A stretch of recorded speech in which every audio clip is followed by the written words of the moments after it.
ആലുവയിൽ 3.5 വയസ്സുകാരിയെ പുഴയിലെറിഞ്ഞു കൊന്ന സംഭവത്തിൽ നിർണായക വഴിത്തിരിവ്. കുട്ടി ലൈംഗിക പീഡനത്തിനിരയായതായി പോസ്റ്റ്മോർട്ടം റിപ്പോർട്ട്. അച്ഛന്റെ അടുത്ത ബന്ധു അറസ്റ്റിൽ. കുഞ്ഞൊന്നിലധികം തവണ പീഡനത്തിനിരയായി. കൊല്ലപ്പെടുന്നതിന് തലേ ദിവസവും നേരിട്ടത് അതിക്രൂര പീഡനം.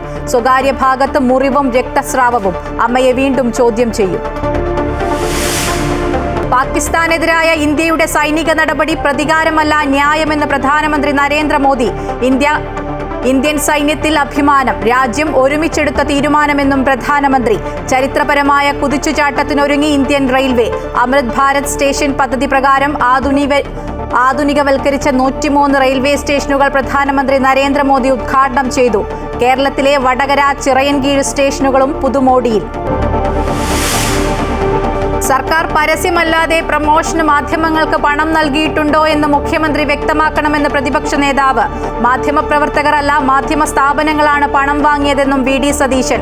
ഓപ്പറേഷൻ സിന്ധൂരിൽ സംസാരിക്കാൻ രാജ്ഭവൻ ഗുരുമൂർത്തി എന്ന RSS നേതാവിനെ കൊണ്ടുവന്ന് അധിക്ഷേപകരമായ പ്രസംഗം നടത്തിയെന്ന് വി.ഡി. സതീശൻ. ഡൽഹിയിൽ വൻ ഭീകരാക്രമണം നടത്താനുള്ള പദ്ധതി തകർത്ത് രഹസ്യാന്വേഷണ വിഭാഗം. 2 ISI ഭീകരർ പിടിയിൽ. ഡൽഹിയിലെ സൈനിക കേന്ദ്രങ്ങളുടെ വിവരങ്ങൾ ഭീകരർ ശേഖരിച്ചു. ഇന്ത്യ പുറത്താക്കിയ പാകിസ്ഥാൻ ഹൈക്കമ്മീഷനിലെ ഉദ്യോഗസ്ഥർക്കും ആസൂത്രണത്തിൽ പങ്കെന്ന് റിപ്പോർട്ട്.